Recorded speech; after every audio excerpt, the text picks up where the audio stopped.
हो गया ना, रिकॉर्डिंग हो रही है ना, ऊपर टाइम चल रहा होगा ना, ठीक।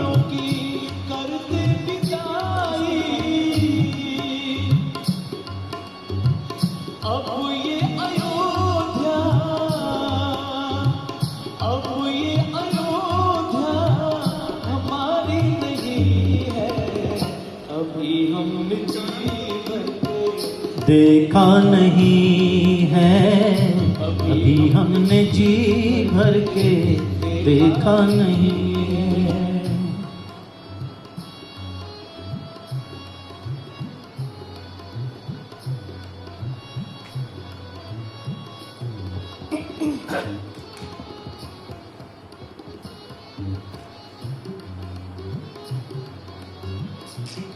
अभी हमने जी भर के देखा नहीं है।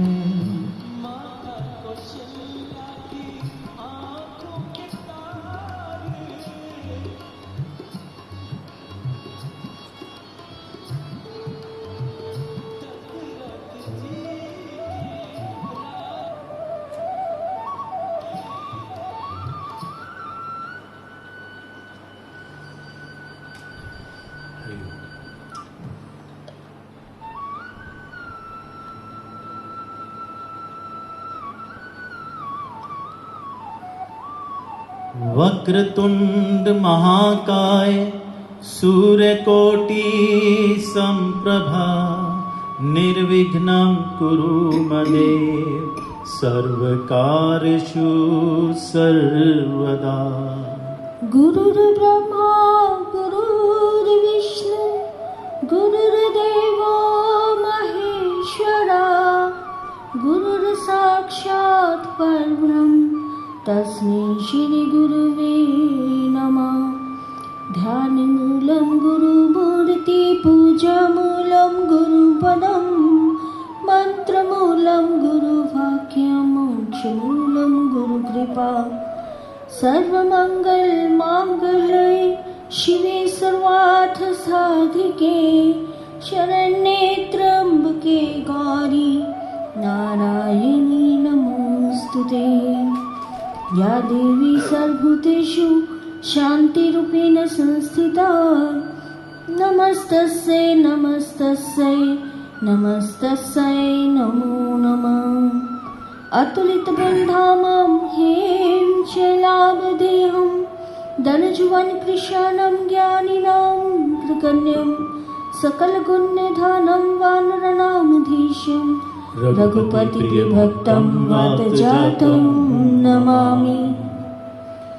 जयकारा शेरा वाली का, बोल सच्चे दरबार की जय। आप सभी को माता के इस मंदिर डडली के प्रांगण से मेरी ओर से अतुल अग्रवाल, सारिका अग्रवाल और सभी उपस्थित भक्तजन, मेनली नरेंद्र जी और नीलम जी बैठे हैं, और सभी ट्रस्टीज की ओर से जय माता। एक बार जोर के जयकारा लगाएंगे। जयकारा माँ शेरा वाली का, बोल सच्चे दरबार की जय। जय हो श्री हरि विष्णु भगवान के। आप सबको मालूम ही है कि हर साल में 24 एकादशी होती हैं, और इस साल 2 फालतू हैं, 26 होंगी, क्योंकि इस बार जो है अधिक मास है, पुरुषोत्तम मास है। उसके बारे में भी अब की बार जो पूर्णिमा में है उसमें उसका चर्चा करेंगे। तो आज की जो एकादशी का नाम है कामिका एकादशी है। तो इसकी कथा सुनते हैं, उसके बाद जैसे पंडित जी करते हैं चर्चा किसी और विषय पे, तो मेरे लिए कठिन है, पर मैं कोशिश करूंगा। आज सुबह ही पता लगा, तो जैसे भी है। जो ये कामिका एकादशी का महत्व है, वो अर्जुन ने प्रभु श्री कृष्ण से पूछा था। अर्जुन ने कहा, हे प्रभु, मैंने आषाढ़ माह के शुक्ल पक्ष की देवशयनी एकादशी का सविस्तार वर्णन सुना, या उसका आपने अच्छे से विस्तार से आपने उसके बारे में बताया, उसका पता लगा। अब आप मुझे श्रावण माह के कृष्ण पक्ष की एकादशी की कथा सुनाने की कृपा करें। इस एकादशी का नाम क्या है, इसकी विधि क्या है? जब भी हम कोई प्रश्न करते हैं, हमारे मन में प्रश्न बहुत होते हैं। आप जब भी कथा में सुनते हैं तो यही होता है कि वो कई सारे सवाल पूछते हैं। हमारे जिसके मन में सवाल होते हैं, जवाब उसी को मिलता है। क्यूरियोसिटी उनसी होती है, वही आपको विद्या देती है। तो इस एकादशी का नाम क्या है, इसकी विधि क्या है, इसमें किस देवता का पूजन होता है, इसका उपवास करने से मनुष्य को किस फल की प्राप्ति होती है। भगवान श्री कृष्ण ने कहा, हे श्रेष्ठ धनुर्धर, मैं श्रावण माह की पवित्र एकादशी की कथा सुनाता हूँ, ध्यान पूर्वक श्रवण करो। एक बार इस एकादशी की पावन कथा को भीष्म पितामह ने लोकहित के लिए नारद जी से कहा था। एक समय नारद जी ने कहा, हे पितामह, आज मेरी श्रावण मास के कृष्ण पक्ष की एकादशी की कथा सुनने की इच्छा है, अतः आप इस एकादशी की व्रत कथा विधान सहित सुनाइए।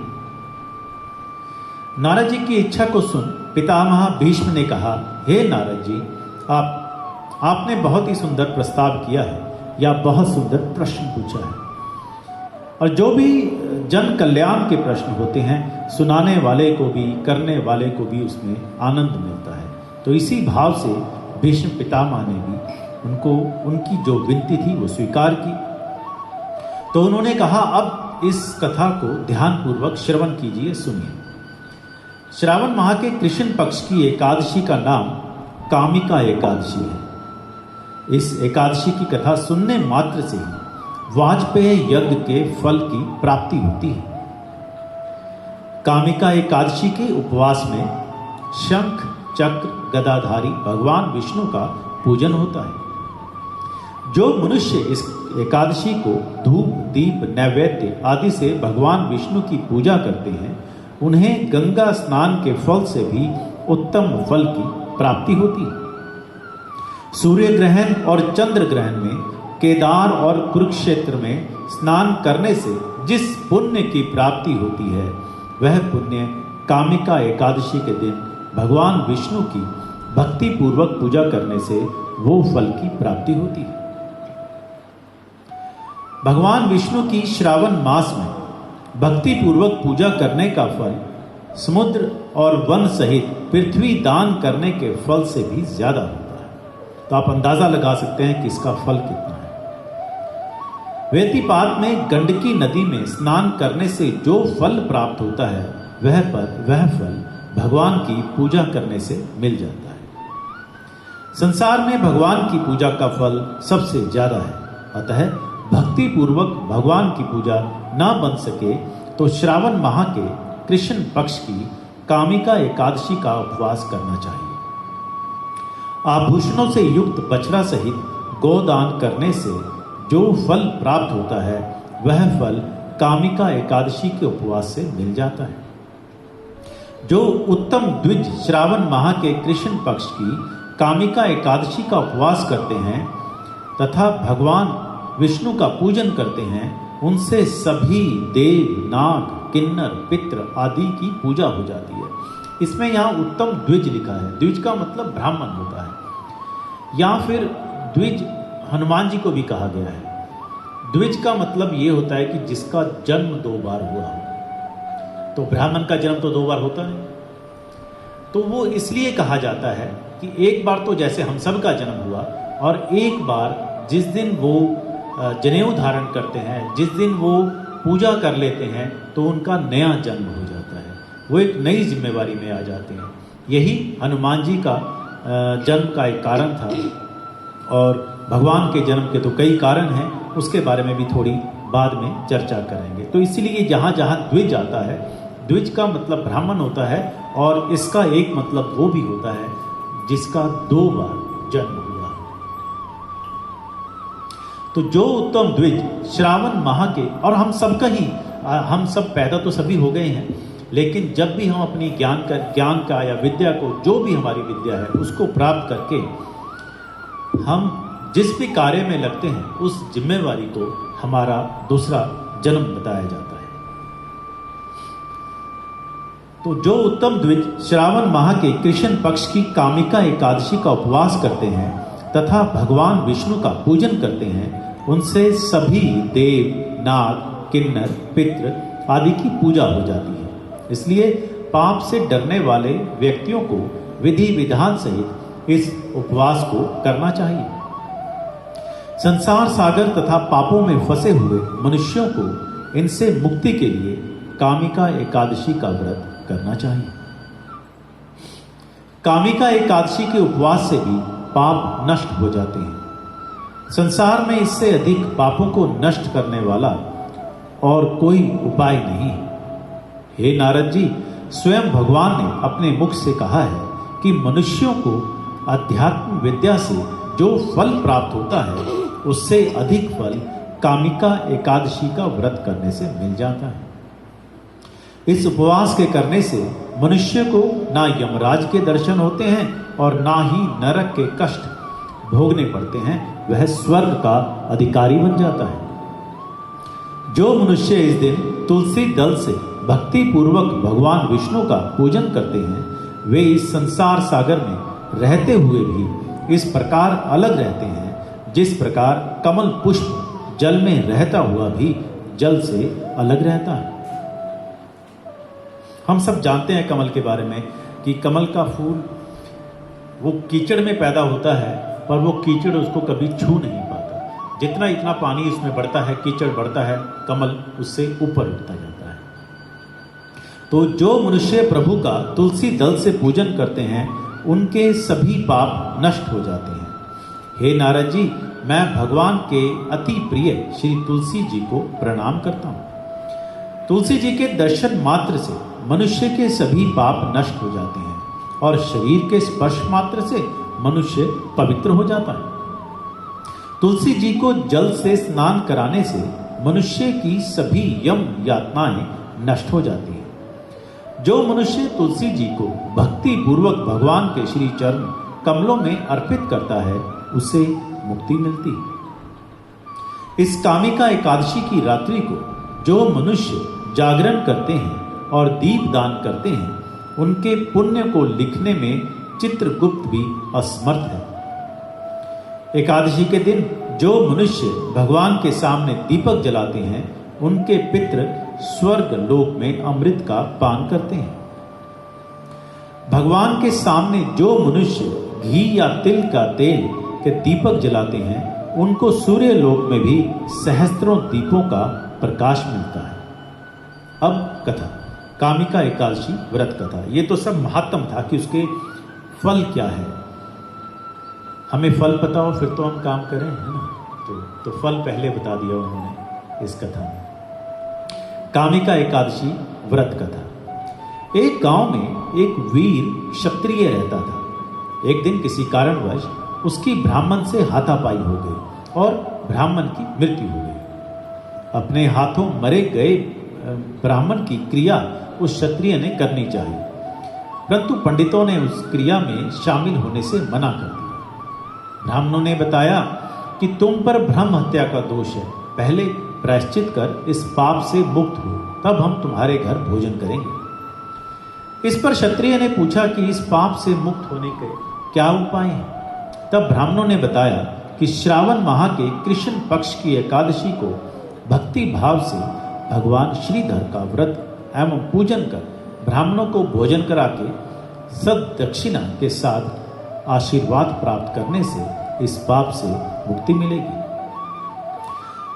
पंडित जनों के बताए हुए तरीके पर व्रत कराने वाली रात में भगवान श्रीधर ने क्षत्रिय को दर्शन देकर कहा कि तुम्हें ब्रह्म हत्या के पाप से मुक्ति मिल गई है। इस व्रत के करने से ब्रह्म हत्या आदि के पाप, सभी पाप नष्ट हो जाते हैं और यह लोक में सुख भोगकर प्राणी अंत में विष्णु लोक को जाते हैं।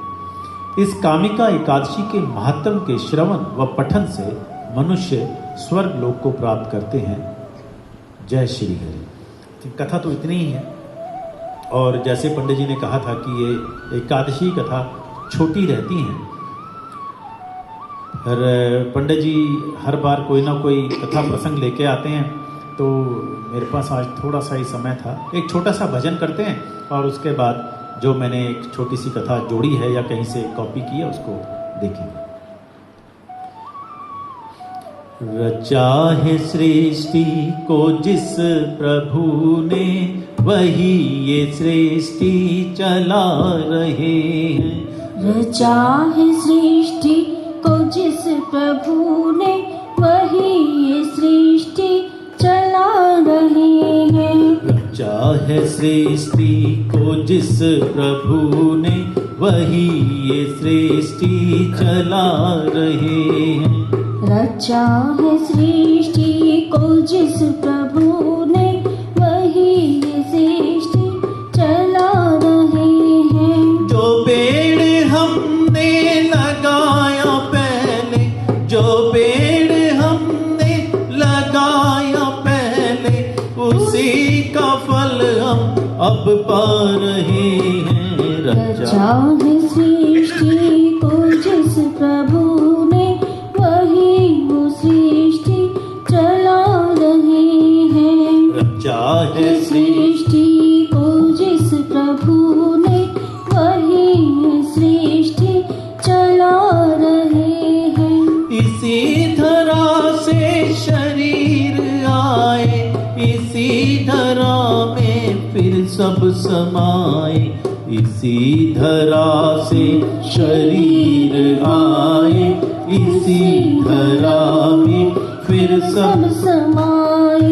है सत्य नियम यही धरा का, है सत्य नियम यही धरा का। एक आ रहे हैं, एक जा रहे हैं। रचा है सृष्टि को जिस प्रभु ने, वही ये सृष्टि चला रहे हैं। रचा है सृष्टि को जिस प्रभु ने, वही ये सृष्टि चला रहे हैं।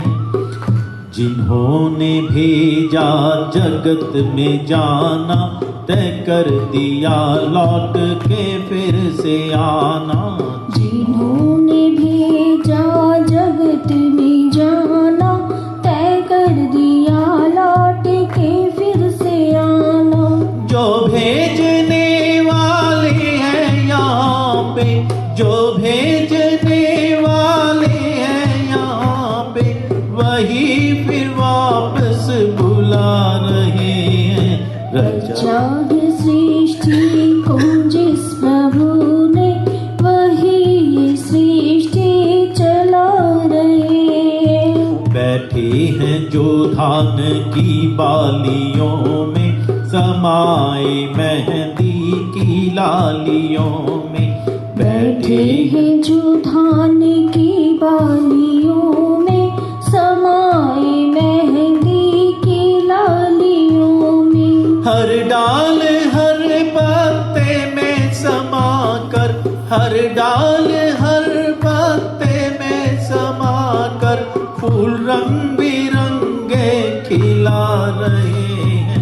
रचा है सृष्टि को जिस प्रभु ने, वही ये सृष्टि चला रहे हैं। जो पेड़ हमने लगाया पहले, जो पेड़ हमने लगाया पहले, उसी का फल हम अब पा रहे हैं।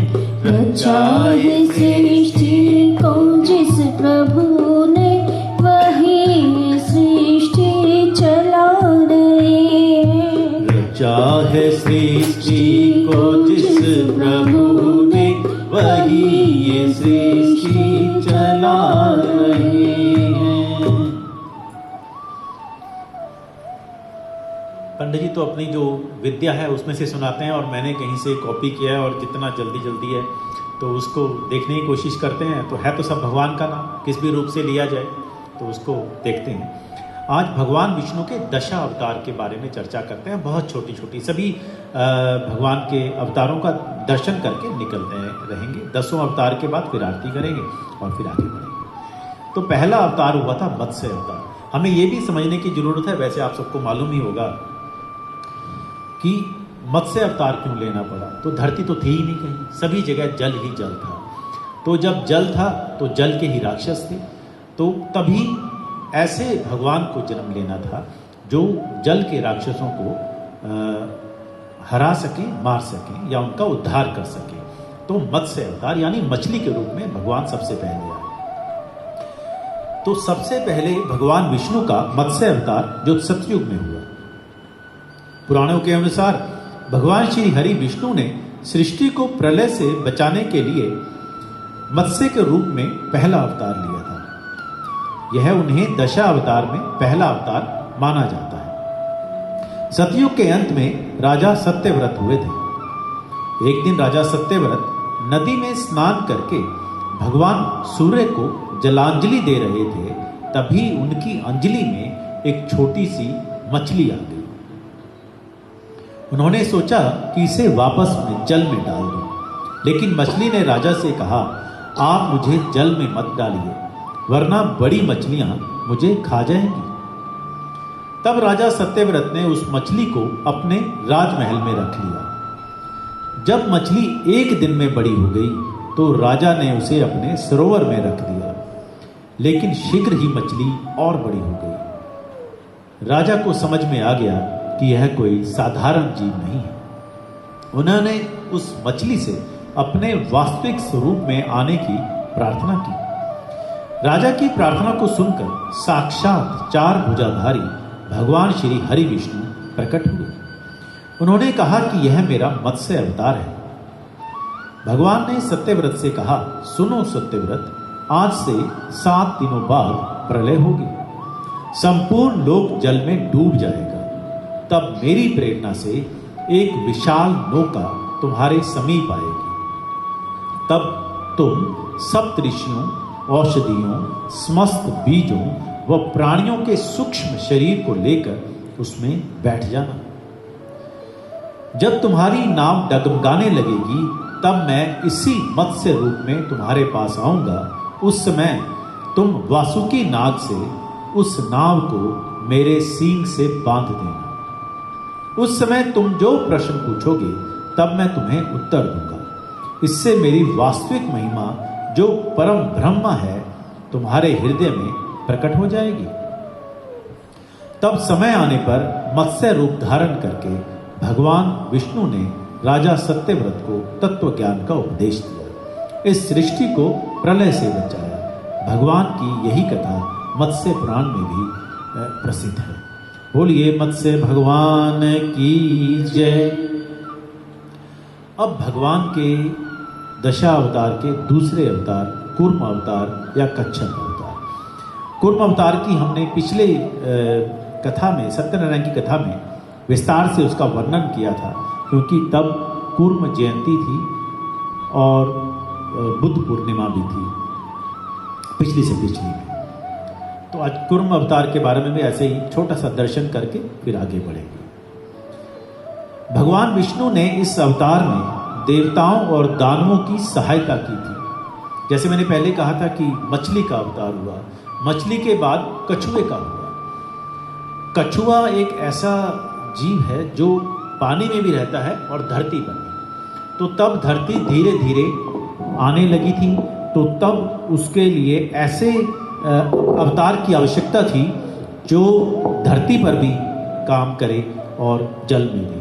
तो भगवान कश्यप रूप में, कूर्म अवतार के रूप में आए। एक बार महर्षि दुर्वासा ने देवताओं के राजा इंद्र को श्राप देकर उसे श्रीहीन कर दिया था। श्रीहीन यानी तेज उसका छीन लिया था। तब इंद्र भगवान विष्णु के पास गए और उनसे सहायता मांगी। तब भगवान ने उन्हें समुद्र मंथन करने के लिए कहा।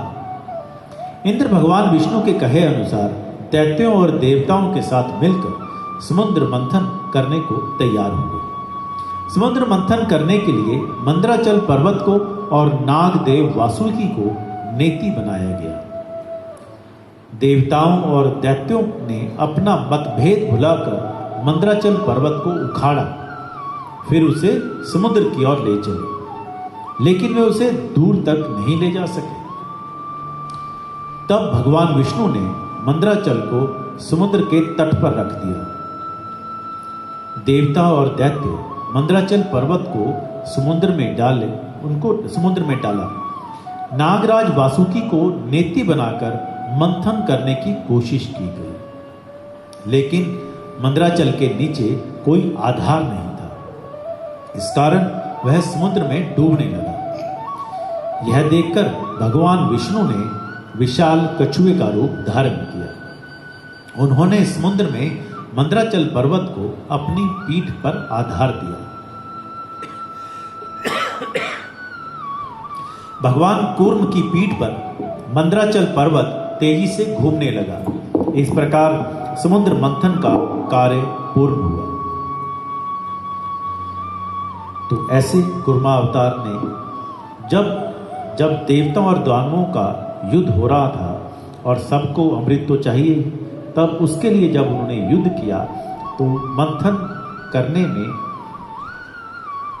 जो मंदराचल पर्वत को आधार नहीं मिल रहा था, तब प्रभु ने कछुए का रूप लेके मंदराचल पर्वत को आधार दिया और यही उनका दूसरा रूप है। कितनी ही बार दयानिधि ने संसार को आके उबार लिया। जब जब धरती पर धर्म घटा, तब तब प्रभु ने अवतार लिया। करो हरि दर्शन, करो हरि दर्शन। ये अमृत मंथन की है कथा, सुर असुरों ने सागर को मथा।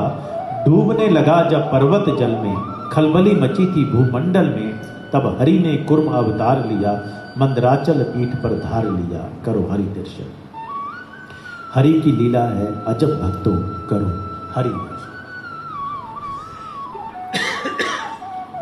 अब तीसरे अवतार वराह अवतार। जो वराह अवतार है, हमें मालूम है कि वो जल में नहीं रहता है, धरती पे रहता है। पर धरती पे भी वो कीचड़ में रहता है, जहां पे पानी ज्यादा रहता है। तो भगवान विष्णु का वराह अवतार भी सतयुग में हुआ था। धर्म ग्रंथों के अनुसार भगवान विष्णु ने दशा अवतारों में अपना दूसरा अवतार, तीसरा अवतार वराह रूप में लिया।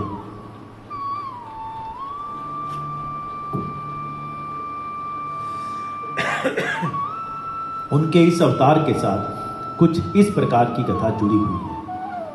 दैत्य हिरण्याक्ष ने जब पृथ्वी को ले जाकर क्षीर सागर में छुपा दिया, तब देवताओं की प्रार्थना पर भगवान विष्णु ब्रह्मा की नाक से वराह के रूप में प्रकट हुए। भगवान विष्णु के इस रूप को देखकर सभी देवी देवताओं ने उनकी स्तुति की। सबके आग्रह पर भगवान वराह ने पृथ्वी को ढूंढना शुरू किया। भगवान वराह, आपको मालूम ही होगा, वो सूर का रूप होता है और उनका एक बड़ा सींग होता है नाक के ऊपर। और इसलिए भी पृथ्वी को ढूंढना था कि वराह की सूंघने की शक्ति बड़ी अच्छी होती है, इसीलिए उन्होंने उस रूप में लिया और पृथ्वी को ढूंढने सूंघते सूंघते वो जल में, समुद्र में चले गए और वहाँ से धरती को ढूंढ कर लाए।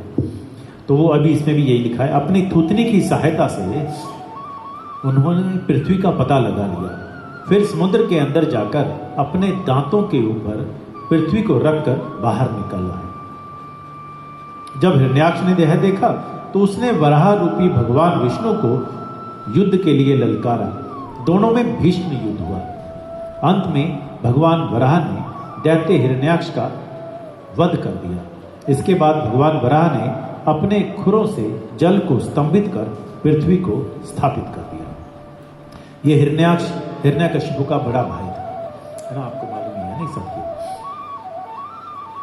अब उसके दूसरे भाई की कथा और भगवान के चौथे अवतार की, नरसिंह अवतार।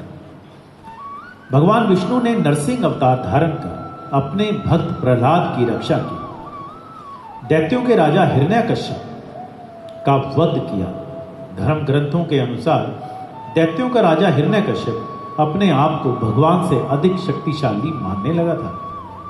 उसने मनुष्य, देवता, पक्षी, पशु, न दिन में न रात में, न धरती पर न आकाश में, न अस्त्र से न शस्त्र से, न मरने का वरदान ब्रह्मा जी से प्राप्त किया था। उसके राज्य में जो भी भगवान विष्णु की पूजा करता उसको वह दंड देता था। उसका पुत्र प्रहलाद बचपन से ही भगवान विष्णु का परम भक्त था। यह बात जब हिरण्यकश्यप को पता चली तो वह बहुत क्रोधित हुआ। उसने प्रहलाद को समझाने का बहुत प्रयास किया, लेकिन प्रहलाद नहीं माना। तब हिरण्यकश्यप ने उसे मृत्यु दंड देने का प्रण किया। हर बार प्रहलाद भगवान विष्णु के चमत्कार से बच जाता। हिरण्यकश्यप की बहन होलिका थी, जिसे अग्नि से ना जलने का वरदान प्राप्त था। वह प्रहलाद को लेकर धधकती हुई अग्नि में बैठ गई। तब भगवान श्री हरि विष्णु की कृपा से प्रहलाद बच गए, लेकिन होलिका जल गई। और हमें ये देखना भी है कि जो हमारी ईर्ष्या होती है ना, वो सबसे पहले हमें जलाती है, उसके बाद जिससे हमें ईर्ष्या है वो बाद में जलता है, हम खुद जलते हैं। जैसे क्रोध में सबसे पहले अपना बोध जाता है, यानी कि अपनी बुद्धि चली जाती है, तो उसमें हमारी ही शांति भंग हो जाती है। दूसरे को तो जब पता लगेगा तब पता लगेगा। तो वो प्रहलाद को लेकर धधकती हुई अग्नि में बैठ गई। तब भगवान श्री हरि विष्णु की कृपा से प्रहलाद बच गए, लेकिन होलिका बच गई, होलिका जल गई। तब हिरण्यकश्यप ने स्वयं प्रहलाद को मारने का निश्चय किया। तब भगवान विष्णु ने नरसिंह अवतार लिया, खंबे से प्रकट होकर अपने नाखूनों से हिरण्यकश्यप का वध कर दिया। बोलिए नरसिंह भगवान की जय।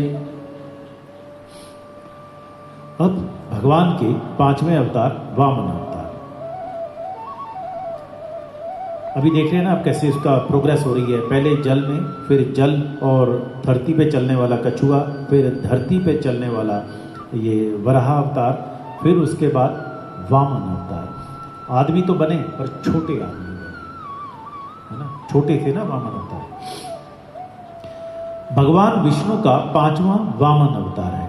सभी देवता त्रेता युग में जब प्रहलाद के पुत्र दैत्यराज बलि ने स्वर्ग लोक पर अधिकार कर लिया, तब सभी देवता भगवान विष्णु के पास सहायता के लिए पहुंचे।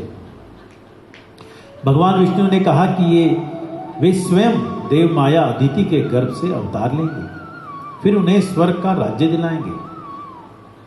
कुछ समय बाद भगवान विष्णु ने वामन के रूप में अवतार लिया। एक बार राजा बलि जब महायज्ञ कर रहे थे, तब भगवान वामन बलि की यज्ञशाला में गए। उन्होंने राजा बलि से 3 पग धरती दान में मांगी। राजा बलि के गुरु शुक्राचार्य भगवान की लीला को समझ गए। उन्होंने बलि को दान देने से मना कर दिया, लेकिन बलि ने भगवान वामन को 3 पग धरती देने का संकल्प कर लिया था। तब भगवान वामन ने विशाल रूप धारण किया।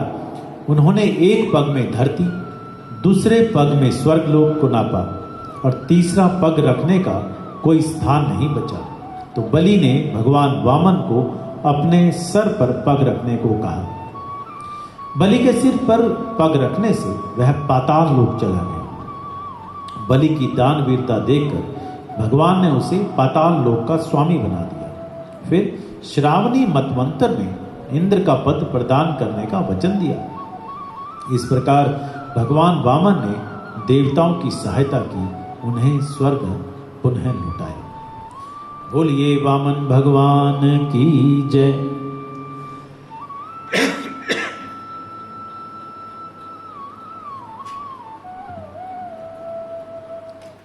अब छठा। अभी देखिए, जो वामन अवतार थे वो छोटे थे, मनुष्य तो थे पर छोटे थे। अब मनुष्य पूरे हो गए, बड़ा हो गया, पर अभी भी जैसे हम कहते हैं आदि मानव, जंगलों में फिरने वाला, कुल्हाड़ी हाथ में रखनी, इधर उधर जाना, जो जानवर आया उसको मार दिया, जो अपनी रक्षा के लिए, जिसको बोलते हैं सेल्फ डिफेंस, क्योंकि जब रहना ही वहाँ है तो कोई नगर तो था नहीं। तो वो परशुराम भगवान थे। भगवान विष्णु का अगला अवतार परशुराम अवतार है। भगवान परशुराम की जन्म की कथा कुछ इस प्रकार है। प्राचीन समय में महेशमती नगरी पर शक्तिशाली हैवंशी क्षत्रिय कार्तिवीर्य अर्जुन सहस्त्रा अर्जुन का शासन था।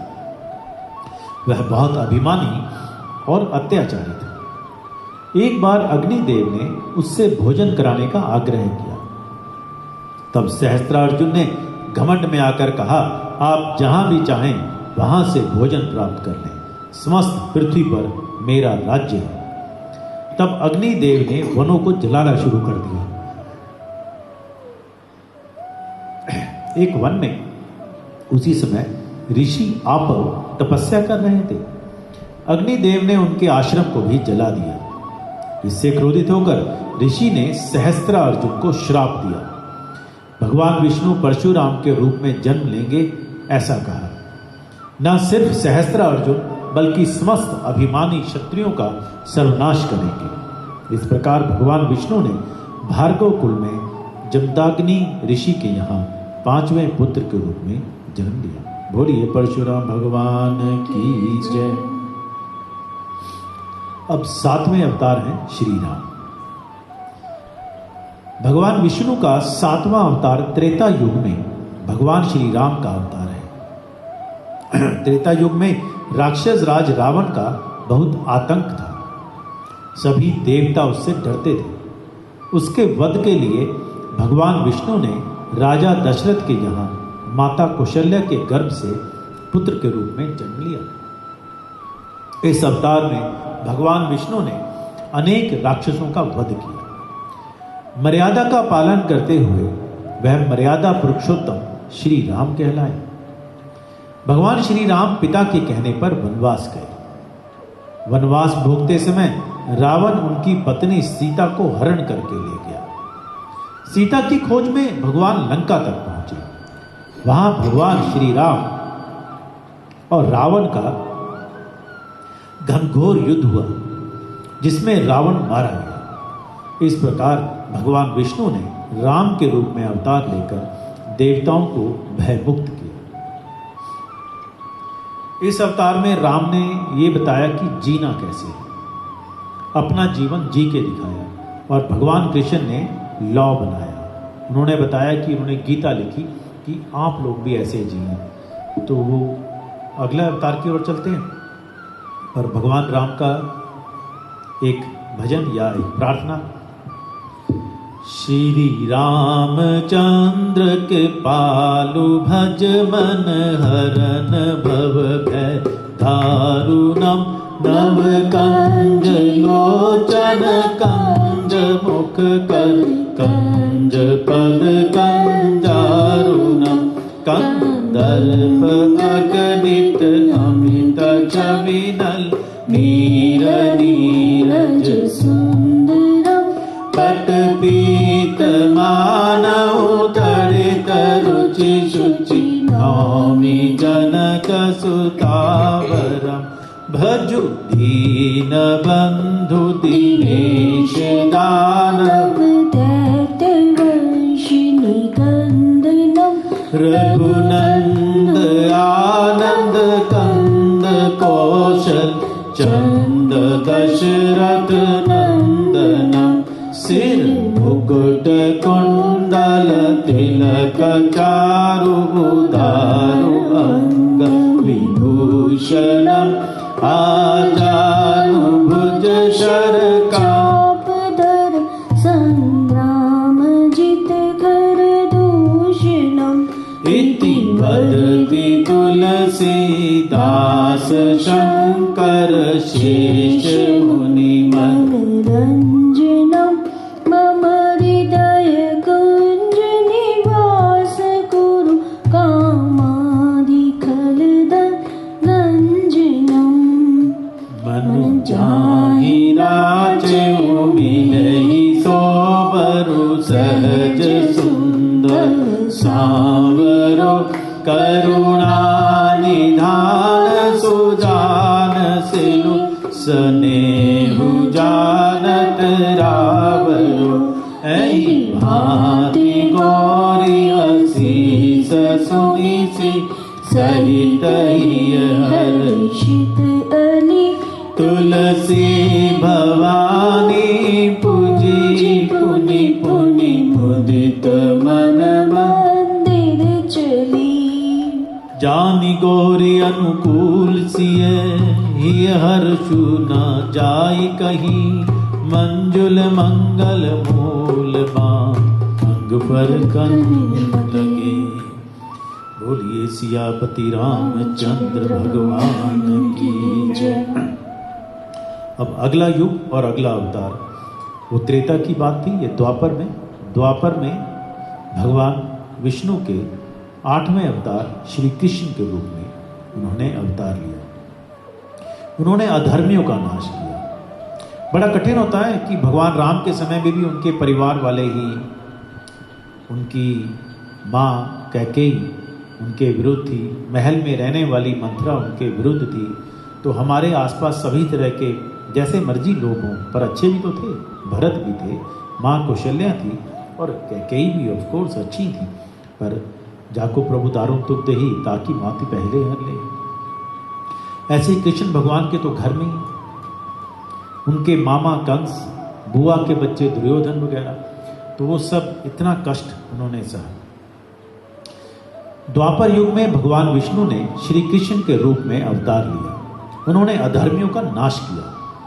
भगवान श्री कृष्ण का जन्म मथुरा के कारागार में हुआ। उनके पिता का नाम वासुदेव था और उनकी माता का नाम देवकी। भगवान श्री कृष्ण ने इस अवतार में अनेक चमत्कार किए। उन्होंने दुष्टों का स्वर्गनाश किया, कंस का वध किया। महाभारत के युद्ध में भगवान श्री कृष्ण अर्जुन के सारथी बने। उन्होंने दुनिया को गीता का ज्ञान प्रदान किया। भगवान श्री कृष्ण ने धर्मराज युधिष्ठिर को राजा बनाकर धर्म की स्थापना की। भगवान विष्णु का यह अवतार सभी अवतारों में सबसे श्रेष्ठ माना जाता है। छोटा सा कीर्तन। गोविंद हरे गोपाल हरे, जय केशव माधव श्याम हरे। गोविंद हरे गोपाल हरे, जय केशव माधव श्याम हरे। जय मुरली माधव श्याम हरे, जय जय प्रभु दीन दयाल हरे। जय मुरली माधव श्याम हरे, जय जय प्रभु दीन दयाल हरे। जय कृष्ण हरे, जय गोविंद हरे, जय जय गिरधर गोपाल हरे। जय कृष्ण हरे गोविंद हरे, जय जय गिरधर गोपाल हरे। गोविंद हरे गोपाल हरे, जय राम हरे, जय कृष्ण हरे। गोविंद हरे गोपाल हरे, जय राम हरे, जय कृष्ण हरे। जय मुरलीधर घन श्याम हरे, मनमोहन सुंदर श्याम हरे। जय मुरलीधर घन श्याम हरे, मनमोहन सुंदर श्याम हरे। घन श्याम हरे, राधे श्याम हरे, गोविंद हरे गोपाल हरे। घन श्याम हरे, राधे श्याम हरे, गोविंद हरे गोपाल हरे। श्री राधे राधे कृष्ण हरे, जय कुंज बिहारी श्याम हरे। श्री राधे राधे कृष्ण हरे, जय कुंज बिहारी श्याम हरे। हे सर्वेश्वर हे परमेश्वर, हे योगेश्वर श्री कृष्ण हरे। हे सर्वेश्वर हे परमेश्वर, हे योगेश्वर श्री कृष्ण हरे। गोविंद हरे गोपाल हरे, जय राम हरे, जय कृष्ण हरे। गोविंद हरे गोपाल हरे,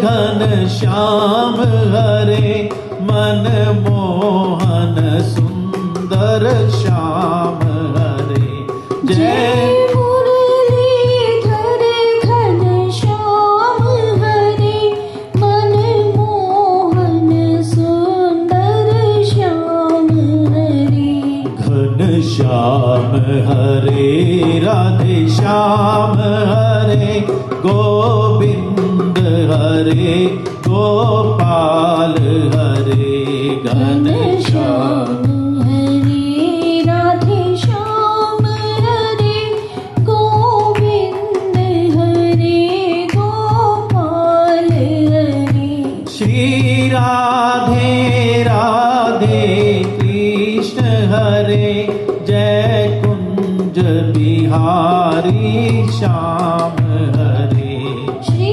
राधे राधे कृष्ण हरे जय कुंज बिहारी श्याम हरे हे सर्वेश्वर हे परमेश्वर हे योगेश्वर श्री कृष्ण हरे हे सर्वेश्वर हे परमेश्वर हे योगेश्वर श्री कृष्ण हरे गोविंद हरे गोपाल हरे जय जय कृष्ण दीन दयाल हरे गोविंद हरे गोपाल हरे जय केशव माधव श्याम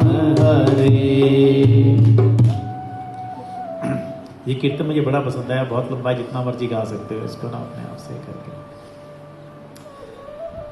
अब भगवान विष्णु के दशा अवतार के अंदर 9वें अवतार बुद्ध अवतार।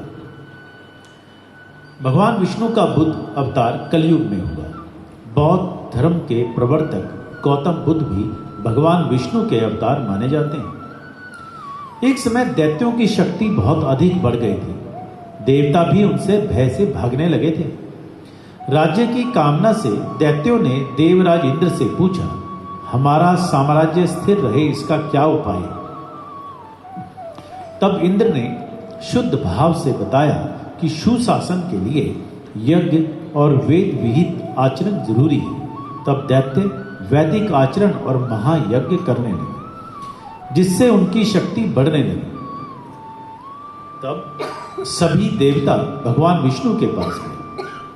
तब भगवान विष्णु ने सभी देवताओं के हित के लिए बुद्ध का रूप धारण किया। उनके एक हाथ में मर्जनी थी, जिससे वे मार्ग को देखते हुए चलते थे। इस प्रकार भगवान बुद्ध दैत्यों के पास पहुंचे। उन्होंने उपदेश दिया कि यज्ञ करना पाप है, यज्ञ से जीव हिंसा होती है, यज्ञ की अग्नि से कितने ही प्राणी भस्म हो जाते हैं। भगवान बुद्ध के उपदेश से दैत्य बहुत प्रभावित हुए। उन्होंने यज्ञ और वैदिक आचरण करना छोड़ दिया, जिसके कारण उनकी शक्ति कम हुई। तब देवताओं की शक्ति पुनः बढ़ने लगी। अच्छा, मुझे नहीं मालूम था ये। तो चलिए बोलिए बुद्ध अवतार भगवान की जय। भगवान के 10वें अवतार, जो कि कल्कि अवतार अभी हुआ नहीं है, उसी की प्रतीक्षा है। धर्म ग्रंथों के अनुसार भगवान विष्णु के 10वें अवतार कल्कि अवतार कलयुग और सतयुग के संधि काल में होगा। यह अवतार 64 कलाओं से युक्त होगा। पुराणों के अनुसार उत्तर प्रदेश के मुरादाबाद जिले के संभल नाम के स्थान पर विष्णु यशा नामक तपस्वी ब्राह्मण के घर भगवान कल्कि पुत्र रूप में जन्म लेंगे। कल्कि अपने देवदत्त नाम के घोड़े पर सवार होकर संसार के समस्त पापियों का विनाश करेंगे, धर्म की पुनः संस्थापना करेंगे। इसके बाद सतयुग का प्रारंभ होगा। भगवान विष्णु को सभी देवताओं में सबसे अधिक पूजनीय कहा जाता है, सबसे अधिक दयालु और कृपा करने वाला कहा जाता है। उनका सरल स्वभाव है, जिसके कारण वह समय समय पर अवतार लेकर दुष्टों का नाश करते हैं। धार्मिक मनुष्यों की रक्षा करते हैं, धर्म की स्थापना करते हैं। भगवान के इन प्रमुख दशा अवतारों का भी यही उद्देश्य है।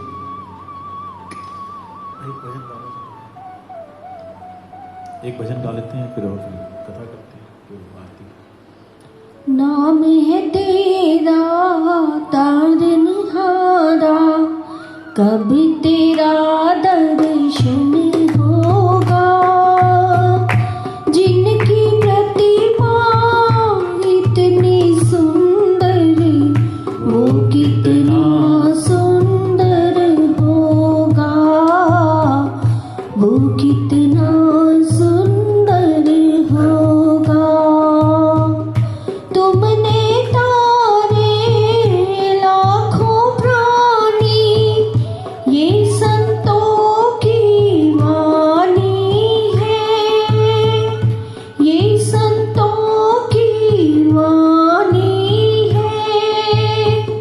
तेरी छवि पर मेरे भगवन, ये दुनिया दीवानी है, ये दुनिया दीवानी है, ये दुनिया दीवानी है।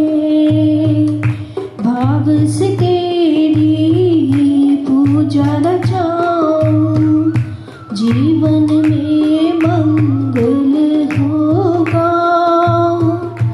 जिनकी प्रतिमा इतनी सुंदर, वो कितना सुंदर होगा, वो कितना सुंदर होगा। सुरवर मुनिवर जिनके चरण में निश दिन शीश झुकाते हैं, निश दिन शीश झुकाते हैं। जो गाते हैं प्रभु की महिमा, वो सब कुछ पा जाते हैं, वो सब कुछ पा जाते हैं, वो सब कुछ पा जाते हैं। अपने कष्ट मिटाने को तेरे चरणों का वंदन होगा। जिनकी प्रतिमा इतनी सुंदर, वो कितना सुंदर होगा, वो कितना सुंदर होगा।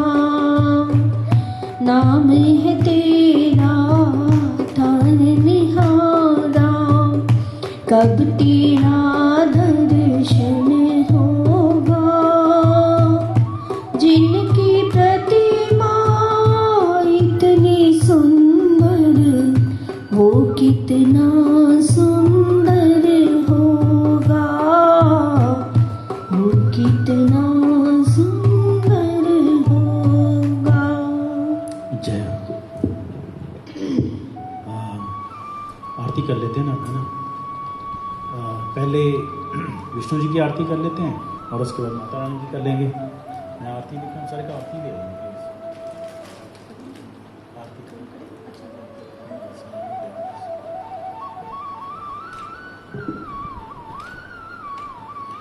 एक तो सूचना ही है, मेरे को याद तो नहीं है सारी।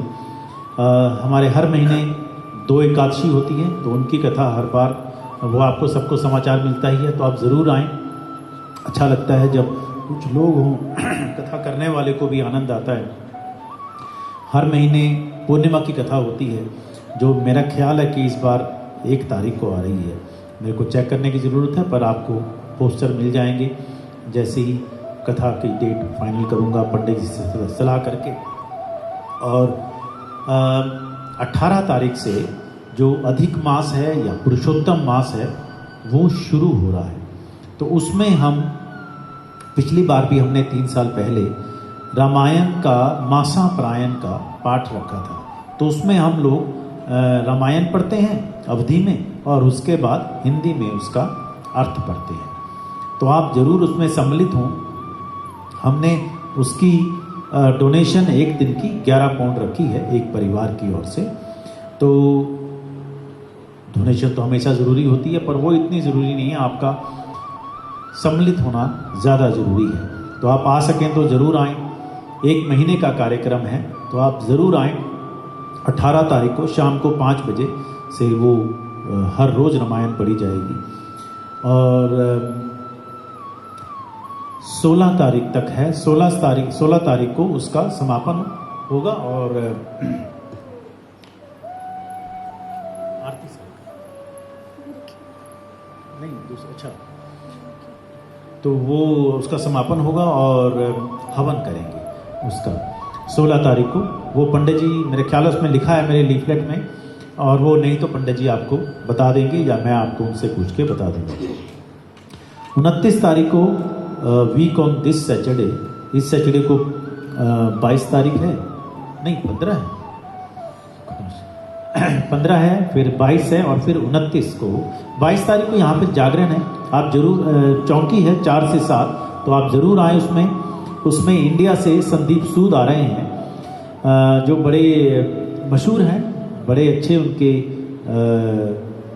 भजन होते हैं, कीर्तन होते हैं, भेंटे होते हैं। तो आप ज़रूर आएँ, उसमें सम्मिलित हों। और उस दिन हमारे को उम्मीद है कि लगभग 200 के करीब लोग हो जाएंगे। तो आप लोग आएँ, अच्छा लगता है जब मंदिर में रौनक हो। तो 170 की उनके पास कंफर्मेशन हो गई है, तो उनकी कंफर्मेशन है, 2 तो हम ही हैं, तो आएंगे, और 2 आप। तो वैसे करके मेरा ख्याल है कि 200 तो होंगे ही, है ना। पंडित जी भी हैं, पंडित जी कहाँ जाएंगे उस दिन। तो आप लोग ज़रूर आएँ, अच्छा लगता है, मंदिर में रौनक लगी हो और हम ही ना हो तो फिर वो उतना आनंद नहीं आता। तो उसमें आप ज़रूर सम्मिलित हों। 22 तारीख को 4 बजे से 7 बजे तक लोग बड़े चाव से करवा रहे हैं, और उस दिन वो कंजक पूजन भी होगा और सभी जो भी चौकी में होता है, तो आप उसमें भी सम्मिलित हों। और उसके बाद 29 तारीख को जो है, उससे अगले शनिवार को national minority mental health awareness event है। तो उसको मैं आपको बता नहीं सकता कि कितनी मेहनत लग रही है उसको करने में। और मैं खुद मतलब मेरा दिमाग ऐसा हो गया है कि भी मैं कहाँ से ढूंढ के लाउड स्पीकर। उस दिन यहाँ के डडली के मेयर आ रही हैं, साथ में कंसोर्ट आ रहे हैं, counsellor I forgot his name, वो आ रहे हैं, डेप्टी लेफ्टिनेंट आ रहे हैं डॉक्टर सत्यव्रत शर्मा, और एमपी आ रहे हैं, लोकल एमपी हैं, member of parliament mister Marco LONGi, और एक आ रही हैं वैलेरी खोप आई थिंक, वो मिनिस्टर ऑफ जस्टिस जो हैं वो चर्च की हैं, तो वो आ रही हैं। तो हमारे पास बहुत सारे लोग हैं, स्पीकर बहुत हैं, सभी हमारे को आजकल जीपी की अपॉइंटमेंट नहीं मिलती है, तो मैं सारे कंसल्टेंट ढूंढ के लाया हूँ, तो आप उनको सुने। और हम सबको मेंटल हेल्थ की इश्यूज़ हैं, कितने हैं ये सब हम ही को पता है, तो वो ज़रूर उसके फ़ायदा लें। 11 बजे है, उसी दिन हम लोग लिफ्ट का इनॉग्रेशन करेंगे। 10:30 बजे ज़रूर आ जाएं, तो उस दिन हम मेयर के हाथों लिफ्ट का इनॉग्रेशन करेंगे। ये तो एक जैसे एक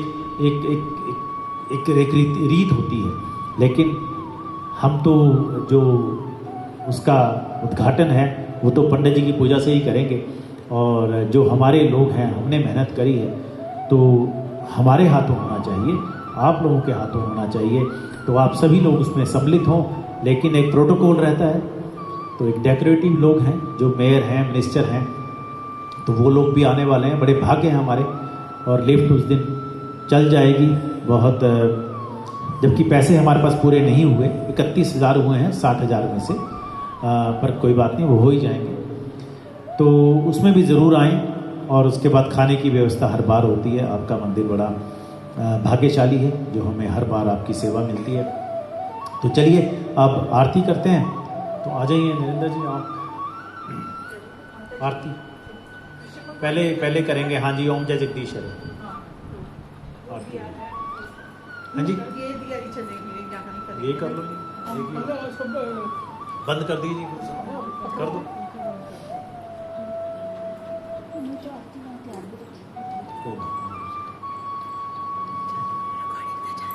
नहीं चल रही।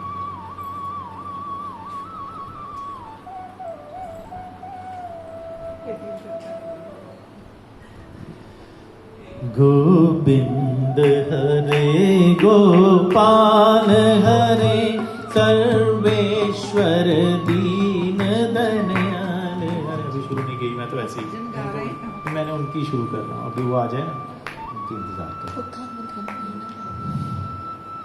पता नहीं चला अंदर है स्विच उसके।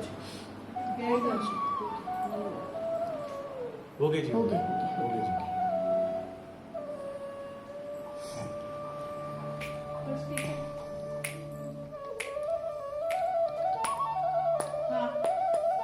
आ जाइए।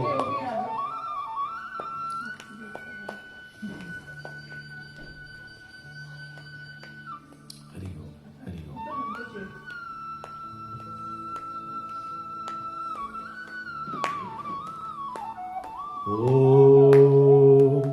ओम जय जगदीश हरे स्वामी जय दीननाथ हरे भक्त जनों के संकट दास जनों के अवगुण क्षण में दूर करे। ओम जय जगदीश हरे जो ध्यावे फल पावे दुख बिनसे मन का स्वामी दुख बिनसे मन का सुख संपत्ति घर आवे सुख संपत्ति घर आवे कष्ट मिटे तन का। ओम जय जगदीश हरे मात पिता तुम मेरे चरण गाऊं मैं किसकी प्रभु शरण गाऊं मैं किसकी तुम बिन और न दूजा प्रभु बिन और न दूजा आस करूं मैं किसकी। ओम जय अम्बेश हरे तुम पूरन परमात्मा तुम अंतर्यामी स्वामी तुम अंतर्यामी पार ब्रह्म परमेश्वर पार ब्रह्म परमेश्वर तुम सबके स्वामी। ओम जय जगदीश हरे तुम करुणा के सागर तुम पालन करता स्वामी तुम पालन करता। मैं मूरख कल कामी मैं सेवक तुम स्वामी कृपा करो भरता। ओम जय जगदीश हरे तुम हो एक अगोचर सबके प्राणपति प्रभु सबके कष्ट हरि किस विध मिलाऊं दयामय किस विध मिलाऊं दया में तुमको मैं तुमकी। ओम जय जगदीश हरे दीन बंधु दुख हरता ठाकुर तुम मेरे स्वामी रक्षक तुम मेरे अपने हाथ उठाओ अपनी शरण लगाओ द्वार बड़ा में तेरे ओम जय जगदीश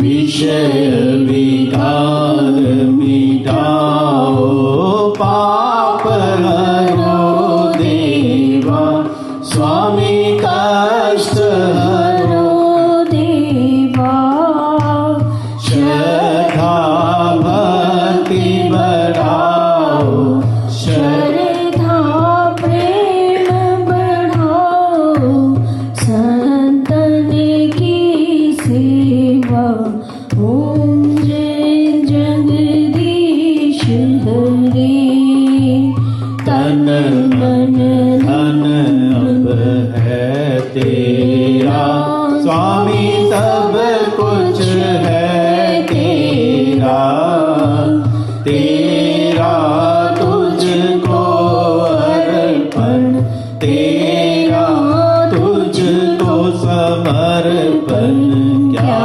लागे मेरा ओम जय जगदीश हरे जय जगदीश हरे स्वामी जय जगन्नाथ हरे भक्त जनों के संकट दास जनों के अवगुण क्षण में दूर करे ओम जय जगदीश हरे हरिओम।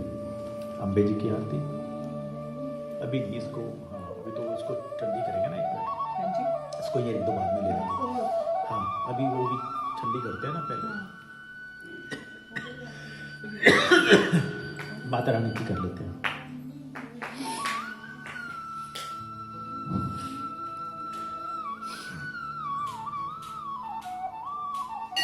अच्छा ये भी वही ले जाओ, तार निकाल दो।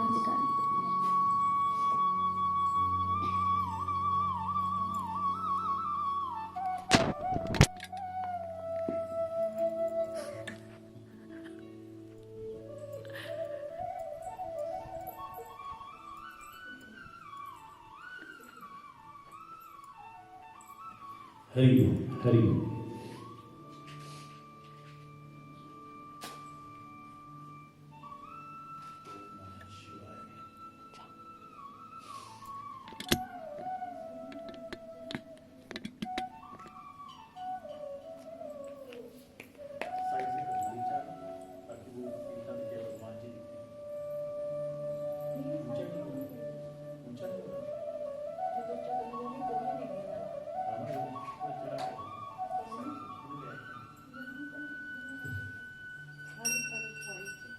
ओम जय अम्बे भवानी